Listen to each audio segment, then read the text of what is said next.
ಒಮ್ಮೆ ಓರ್ವ ಸಂತರಿಗೆ ಅವ್ರ ಶಿಷ್ಯ ಕೇಳಿದ್ರಂತೆ, ನಾನು ತುಂಬ ಒಳ್ಳೊಳ್ಳೆ ಸಂಬಂಧಗಳನ್ನು ನನ್ನ ಜೀವನದಲ್ಲಿ ಇರಿಸ್ಕೊಳ್ಬೇಕು, ತುಂಬ ಒಳ್ಳೆ ವ್ಯಕ್ತಿಯನ್ನು ನಾನು ನನ್ನ ಜೀವನದಲ್ಲಿ ಅಟ್ರ್ಯಾಕ್ಟ್ ಮಾಡಬೇಕು, ದಯವಿಟ್ಟು ನನಗೆ ಅದಕ್ಕೆ ಸಂಬಂಧಪಟ್ಟ ತುಂಬ ದೊಡ್ಡ ಸೂತ್ರ ಅಥವಾ ರಹಸ್ಯವನ್ನು ತಿಳಿಸ್ಕೊಡಿ ಅಂತ. ಅದಕ್ಕೆ ಆ ಸಂತರು, ಹೌದಾ, ಹಾಗಾದರೆ ಸರಿ, ಅಲ್ಲೊಂದು ಟೀ ಕಪ್ ಇದೆ, ತೊಗೊಂಡು ಬಾ ಅದನ್ನು ಅಂತ ಹೇಳಿದ್ರಂತೆ. ಇವ್ರು ತೊಗೊಂಡು ಹೋದಾಗ ಅದಕ್ಕೆ ಇವರು ಟೀ ಸುರಿಯೋಕ್ಕೆ ಶುರು ಮಾಡ್ತಾರೆ. ಆದರೆ ಆ ಟೀ ಕಪ್ ಸೀಲ್ ಬಿಟ್ಟಿದ್ರಿಂದ, ಸ್ವಲ್ಪ ಆ ಕಡೆ ಹೊಡೆದಿದ್ರಿಂದ ಟೀ ಎಲ್ಲ ಸೋರೋಗ್ತಾ ಇತ್ತಂತೆ. ಆಗ ಆ ಸಂತರು ಹೇಳಿದಂತೆ, ನೋಡಪ್ಪ, ಟೀನ ಸಂಗ್ರಹಿಸೋ, ಸೇವ್ ಮಾಡ್ಕೋ, ಯಾಕೆ ನೀನು ಟೀ ಗ್ಲಾಸ್ ತುಂಬ್ತಾನೆ ಇಲ್ವಲ್ಲ ಅಂತ. ಅದಕ್ಕೆ ಇವ್ರ ಕೋಪ ಬಂತು, ಅದೇ ಸ್ವಾಮಿ ತುಂಬುತ್ತೆ, ಟೀ ಕಪ್ ಸೀಲ್ ಬಿಟ್ಟಿದೆ, ಎಲ್ಲ ಲೀಕ್ ಆಗ್ತಾ ಇದೆ, ನೀವು ಎಷ್ಟು ಸುರಿದ್ರೂ ಅಷ್ಟೇ, ಅದು ತುಂಬ್ಕೊಳ್ಳೋಕ್ಕೆ ಚಾನ್ಸೇ ಇಲ್ಲ ಅಂತ.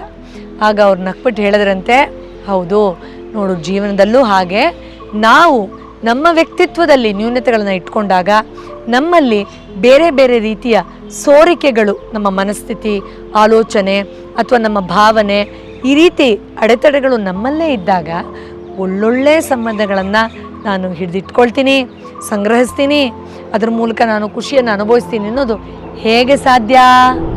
ಎಷ್ಟೋ ಬಾರಿ ನಾವು ನಮ್ಮಲ್ಲಿರೋ ನ್ಯೂನತೆಗಳ ಸೋರಿಕೆಯನ್ನು ಇಟ್ಕೊಂಡು ತುಂಬ ಉನ್ನತವಾದ ಸಂಬಂಧಗಳನ್ನು ನನ್ನ ಜೀವನದಲ್ಲಿ ಇರಿಸ್ಕೊಳ್ಬೇಕು ಅಥವಾ ಆಕರ್ಷಣೆ ಮಾಡಬೇಕು ಅಂತ ಅದಕ್ಕೆ ಏನೇನೋ ಯೋಚನೆ ಮಾಡ್ತೀವಿ. ಕೆಲವರಂತೂ ಈ ನಡುವೆ ಯೂತ್ಗಳು ಹೇಗೆ ಅವ್ರನ್ನ ಅಟ್ರ್ಯಾಕ್ಟ್ ಮಾಡೋದು, ಹೇಗೆ ಬಿಟ್ಟೋದವ್ರನ್ನ ಮತ್ತೆ ನಾನು ಪಡ್ಕೊಳ್ಳೋದು, ಅದಕ್ಕೆ ಏನು ಬೇಕಾದ್ರೂ ನಾನು ಮಾಡ್ತೀನಿ ಅಂತೆಲ್ಲ ತುಂಬ ಅದನ್ನು ಮನಸ್ಸಿಗೆ ಹಚ್ಕೊಳ್ತಾರೆ. ಆದರೆ ನೋಡಿ, ಒಂದು ಸೋಲ್ಮೇಟ್ ಅಥವಾ ಒಂದು ಸೋಲ್ ಕಾಂಟ್ರಾಕ್ಟಲ್ಲೇ ಅವ್ರು ಬಂದು ಪೂರ್ವ ನಿರ್ಧಾರಿತವಾಗಿ ಸೇರಿದ್ರು ಅಂತಂದರೆ ಅದರ ಹಿಂದಿನ ಮೂಲ ಅಂಶಗಳು ಏನು? ನಾನು ನಿನ್ನ ವ್ಯಕ್ತಿತ್ವವನ್ನು ಉತ್ತಮವಾಗಿ ಮಾಡ್ತೀನಿ ಮತ್ತು ನೀನು ನನ್ನ ವ್ಯಕ್ತಿತ್ವವನ್ನು ಉತ್ತಮವಾಗಿ ಮಾಡಿ ನಾವಿಬ್ಬರೂ ಈ ಉನ್ನತವಾದ ಮನಸ್ಥಿತಿಯಲ್ಲಿ ಸಮಾಜಕ್ಕೆ ಒಳಿತನ್ನು ಮಾಡೋಣ, ಸಾಧು ಸಂತರಿಗೆ ಸೇವೆಯನ್ನು ಮಾಡೋಣ, ದೇಶಕ್ಕೆ ಉಪಯೋಗಕರವಾದಂತಹ ಕೆಲಸವನ್ನು ಮಾಡೋಣ, ಪ್ರಗತಿಪರವಾದ ಒಂದಷ್ಟು ಕೆಲಸಗಳನ್ನು ಮಾಡೋಣ ಅನ್ನೋ ಕಮಿಟ್ಮೆಂಟ್ ಅದು. ಅದ್ರ ಬಗ್ಗೆ ಯಾರಿಗೂ ಅಷ್ಟು ಇಂಟ್ರೆಸ್ಟ್ ಇಲ್ಲದೆ ನನ್ನ ಒಂದು ಫೆಸಿಲಿಟೀಸ್, ನನ್ನ ಒಂದು ಆಸೆಗಳು, ನನ್ನ ಡಿಸೈರ್ಸ್ ಅದಕ್ಕೆ ಮ್ಯಾಚ್ ಆಗೋರು ಎಲ್ಲಿದ್ದಾರೆ, ಹೇಗೆ ಹುಡ್ಕೋದು ಏನು ಅನ್ನೋ ಥರದ್ದೊಂದು ಏನೇನೋ ತಪ್ಪು ದಾರಿಗಳು ಮತ್ತು ತಪ್ಪು ವಿಷಯಗಳನ್ನು ಹುಡ್ಕೋಕ್ಕೆ ಹೋಗ್ತಾರೆ. ಎಸ್, ಆ ಥರದೊಂದು ಕಾನ್ಸೆಪ್ಟ್ ಇರ್ಬೋದು, ಇಲ್ಲ ಅಂತಲ್ಲ. ಜನ್ಮಾಂತರಗಳಿಂದ ನೀವು ಅವ್ರ ಜೊತೇಲಿ ಕಂಫರ್ಟಬಲ್ ಆಗಿದ್ದು, ಅವ್ರು ನಿಮ್ಮನ್ನೇ ಹುಡ್ಕೊಂಡು ಬಂದು ಇಬ್ಬರೂ ಚೆನ್ನಾಗಿರೋದು. ಆದರೆ ಆ ಥರದವ್ರನ್ನ ಆಕರ್ಷಣೆ ಮಾಡೋಕ್ಕೆ ಬೇಕಾಗುವಂಥ ಶಕ್ತಿಯನ್ನು ನೀವು ಪಡ್ಕೊಳ್ದೆ ಅದು ಹೇಗೆ ಸಾಧ್ಯ?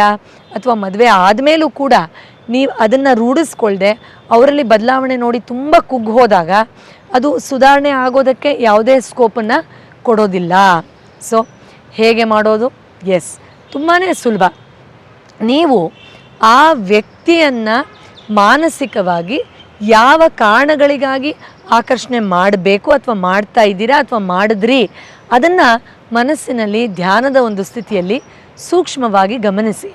ನಿಮ್ಮಲ್ಲಿ ಯಾವ ಗುಣಗಳನ್ನು ಅವರು ಹೆಚ್ಚು ಮಾಡಬೇಕು, ತುಂಬ ಚೆನ್ನಾಗಿ ನೋಡ್ಕೊಳ್ಬೇಕು, ಓಕೆ, ಹಾಗಾದರೆ ನೀವು ಸ್ವಯಂ ಶುಶ್ರೂಷೆ ಮೇಲೆ ವರ್ಕ್ ಮಾಡಿ. ತುಂಬ ಪ್ರೀತಿ ಕೊಡಬೇಕು, ಎಷ್ಟು ದೊಡ್ಡ ಲಿಸ್ಟ್ ಹೇಳ್ತಾರೆ ಮದುವೆ ಆಗಬೇಕಾಗಿರೋರಂತೂ. ಸೊ ನೀವು ಸ್ವಯಂ ಪ್ರೀತಿಯನ್ನು ಅಭ್ಯಾಸ ಮಾಡ್ಕೊಳ್ಳಿ. ತುಂಬ ಲಾಯಲ್ ಆಗಿರಬೇಕು. ನೀವು ನಿಮ್ಮ ಜೊತೆಯಲ್ಲಿ ನಿಯತ್ತಾಗಿದ್ದೀರಾ? ಬೆಳಗ್ಗೆ 5 ಗಂಟೆಗೆ ಎದ್ದೇಳ್ತೀನಿ ಅಂದರೆ ನಿಜವಾಗ್ಲೂ ಎದ್ದೇಳ್ತೀರಾ? ಅಥವಾ ಸ್ನೂಸ್ ಬಟನ್ನ 20 ಸತಿ ಒತ್ತುಬಿಟ್ಟು ಅದನ್ನು ಆಫ್ ಮಾಡ್ತೀರಾ ಅಲ್ವಾ? ನಿಮ್ಮ ರಿಲೇಟಿವ್ಸು, ನಿಮ್ಮ ತಂದೆ ತಾಯಿಗೆಲ್ಲ ತುಂಬ ಗೌರವ ಕೊಡಬೇಕು. ನೀವು ನಿಮ್ಮ ಜೊತೆಯಲ್ಲಿ ಗೌರವಯುತವಾಗಿದ್ದೀರಾ? ನಿಮ್ಮ ದೇಹಕ್ಕೆ ನೀವು ಗೌರವ ಕೊಡ್ತಾ ಇದ್ದೀರಾ? ನೀವು ನಿಮ್ಮನ್ನು ನೀವು ಅಂಗೀಕಾರ ಮಾಡಿದ್ದೀರಾ? ನೀವು ನ್ಯೂನತೆಗಳಿರೋ ಬೇರೆ ವ್ಯಕ್ತಿತ್ವಗಳ ಜೊತೆಯಲ್ಲಿ ಕಂಫರ್ಟಬಲ್ ಆಗಿರೋ ಕಲೆಯನ್ನು ಕಲ್ತಿದ್ದೀರಾ? ಯಾಕೆಂದರೆ ನಿಮ್ಮ ತಂದೆ ತಾಯಲ್ಲೂ ನ್ಯೂನತೆ ಇರುತ್ತೆ. ನೀವು ಮದುವೆ ಮಾಡ್ಕೊಳ್ಬೇಕು ಅಂತ ಇರೋ ವ್ಯಕ್ತಿ ಅವರಿಗೆ ಫುಲ್ ಗೌರವ ಕೊಡಬೇಕು ಅಂದರೆ, ಹಾಗಾದರೆ ನೀವು ನ್ಯೂನತೆ ಇರೋ ವ್ಯಕ್ತಿತ್ವಗಳ ಜೊತೆಯಲ್ಲಿ ನೀವೆಷ್ಟು ಗೌರವಯುತವಾಗಿ ನಡ್ಕೊಳ್ಳುವಂಥ ರೂಢಿಯನ್ನು ಮಾಡ್ಕೊಂಡಿದ್ದೀರಾ ಅಥವಾ ಇಗ್ನೋರ್ ಮಾಡ್ತೀರಾ ಅಥವಾ ಅವರಿಂದ ಬೌಂಡ್ರಿ ಹಾಕಿದ್ದೀರಾ? ಇದನ್ನು ನೀವು ರೂಢಿಸ್ಕೊಳ್ಳೋಕ್ಕೆ ಶುರು ಮಾಡಿದಾಗ, ನಾನು ಆಗಲೇ ಹೇಳ್ದಾಗೆ ಆ ಕಪ್ ಕ್ರ್ಯಾಕ್ ಇರೋದನ್ನು ನೀವು ಪ್ಯಾಚ್ ಮಾಡಿ ರಿಪೇರಿ ಮಾಡಿದ ಹಾಗೆ, ಆಗ ಆ ವ್ಯಕ್ತಿ ಬಂದಾಗ ಅವರಲ್ಲಿರೋ ಒಳ್ಳೆತನವನ್ನು ನೀವು ಅವರಿಂದ ಆಚೆ ತೆಗಿಯೋಕ್ಕೆ, ಸ್ಟೋರ್ ಮಾಡೋಕ್ಕೆ ಅಥವಾ ಅವರಲ್ಲಿ ಅದಿಲ್ಲ ಅಂದ್ರೂ ಆ ಮೋಟಿವೇಶನ್ ಕೊಡೋಕ್ಕೆ ಖಂಡಿತ ಸಾಧ್ಯ ಆಗುತ್ತೆ. ಯಾಕೆ ಸಾಧ್ಯ ಆಗಲ್ಲ? ಆದ್ದರಿಂದ ನೀವಿಲ್ಲಿ ಈ ಒಂದು ಸೋಲ್ಮೇಟ್ ಅನ್ನೋ ಕಾನ್ಸೆಪ್ಟನ್ನು ಕೇವಲ ನಾನು ಅವ್ರನ್ನ ಆಕರ್ಷಣೆ ಮಾಡಿಬಿಡ್ತೀನಿ, ನಂಗೆ ಇದೆಲ್ಲ ಅವರಿಂದ ಬೇಕು ಅನ್ನೋದಕ್ಕಿಂತ ನಾನು ನನ್ನ ಮೇಲೆ ಎಷ್ಟು ವರ್ಕ್ ಮಾಡ್ತಾ ಇದ್ದೀನಿ, ನಾನು ಎಷ್ಟು ಶಾಂತಿಯುತವಾಗಿದ್ದೀನಿ, ಗ್ರ್ಯಾಟಿಟ್ಯೂಡಲ್ಲಿದ್ದೀನಿ, ಮೈಂಡ್ ಫ್ರೀ ಆಗಿದೆ, ನೆಗೆಟಿವ್ ಥಾಟ್ಸ್ ಮೇಲೆ ಹೇಗೆ ವರ್ಕ್ ಮಾಡಿದ್ದೀನಿ, ನನ್ನ ಒಂದು ಆಧ್ಯಾತ್ಮಿಕ ಬೆಳವಣಿಗೆಯ ಬಗ್ಗೆ ನನಗೆ ಎಷ್ಟು ಕ್ಲಾರಿಟಿ ಇದೆ, ಮದುವೆ ಆದಮೇಲೆ overall as a family progress ಬಗ್ಗೆ ಯಾವ ಥರ ನಾನು ಯೋಚನೆ ಮಾಡ್ತೀನಿ, ಇದ್ರ ಬಗ್ಗೆ ಸ್ವಲ್ಪ ಕೂಡ ಹೋಮ್ವರ್ಕ್ ಮಾಡಿದೆ. ಕೇವಲ ಈವನ್ ಗಂಡಸರು ಕೂಡ ಆ ಥರನೇ ಇರಬೇಕು, ಇಷ್ಟೇ ವೆಯ್ಟ್ ಇರಬೇಕು, ಇಷ್ಟೇ ಉದ್ದ ಕೂದಲಿರಬೇಕು, ಹೀಗೆ ಮಾತಾಡಬೇಕು, ಈ ಥರನೇ ಮಲ್ಟಿ ಟಾಸ್ಕಿಂಗ್ ಮಾಡಬೇಕು. But how about you? How about your personality? ನಾನು ಒಂದೊಳ್ಳೆ ಕೆಲಸದಲ್ಲಿ ಇದ್ದೀನಿ, ಸಂಬಳ ತೊಗೊಳ್ತೀನಿ ಅನ್ನೋದಕ್ಕೆ ಅದು ಮುಗಿದು ಹೋಗುತ್ತಾ? ಹಾಗಾದರೆ ಒಳ್ಳೆ ಸಂಬಳ ತೊಗೊಳ್ಳೋ ಅಂತ ಗಂಡಂದಿರ ಹೆಂಡತಿರು ಯಾರೂ ಡಿವೋರ್ಸ್ಗೆ ಅಪ್ಲೈಯೇ ಮಾಡ್ತಾ ಇರಲಿಲ್ಲ ಅಲ್ವಾ? ಎಸ್, ನಾವು ಯಾವಾಗ ನಮ್ಮ ಮೇಲೆ ಆ ಒಂದು ಫೋಕಸ್ ಇಡ್ತಾ ಹೋಗ್ತೀವಿ, ಆಲ್ರೆಡಿ ನಿಮಗೆ ಮದುವೆ ಆಗಿದ್ದು ನಿಮಗೆ ಬಿಡೋಕ್ಕೆ ಇಷ್ಟ ಇಲ್ಲ, ಬಟ್ ಅವರಲ್ಲಿ ತುಂಬ ನ್ಯೂನತೆಗಳಿದೆ ಅಂತ ಅಂದರೂ ಕೂಡ ಅವರು ಖಂಡಿತ ನಿಮಗೆ ಕಂಡ್ಯೂಸಿವ್ ಆಗಿ ಅಟ್ಲೀಸ್ಟ್ ನಿಮಗೆ ಕಿರಿಕಿರಿ ಕೊಡದೆ ಸುಮ್ಮನಾಗೋ ಲೆವೆಲ್ಗಾದರೂ ನಿಮ್ಮ ಒಂದು ಆ ನಿಯಂತ್ರಣಕ್ಕೆ ಬರೋಕ್ಕೆ ಸಾಧ್ಯ ಇದೆ. ನೀವು ಪರಸ್ಪರ ಉದ್ಧಾರಕ್ಕೆ ಸಹಾಯ ಮಾಡ್ತಾ ಸಮಾಜದ ಒಳಿತಿಗೂ ಕೂಡ ಕೈ ಜೋಡಿಸೋದು ಮತ್ತು ಒಳ್ಳೆ ಪ್ರಜೆಗಳನ್ನು ನೀವು ಕ್ರಿಯೇಟ್ ಮಾಡೋದಕ್ಕೆ ನಿಮ್ಮ ಒಂದು ಕ್ಯಾರೆಕ್ಟರ್ ಮೇಲೆ, ಕ್ಯಾಲಿಬರ್ ಮೇಲೆ ಕಾನ್ಸ್ಟೆಂಟಾಗಿ ಕೆಲಸ ಮಾಡುವಂಥದ್ದು. ಎಸ್, ಈ ಮಾಹಿತಿ ನಿಮಗೆ ಇಷ್ಟ ಆಗಿದ್ದರೆ ದಯವಿಟ್ಟು ಆಪ್ತರಲ್ಲಿ ಹಂಚ್ಕೊಳ್ಳಿ. ಮುಂದಿನ ಬಾರಿ ಇನ್ನೊಂದು ವಿಶೇಷವಾದ ಸಂಚಿಕೆ ಜೊತೆಯಲ್ಲಿ ಮತ್ತೆ ಭೇಟಿಯಾಗ್ತೀನಿ.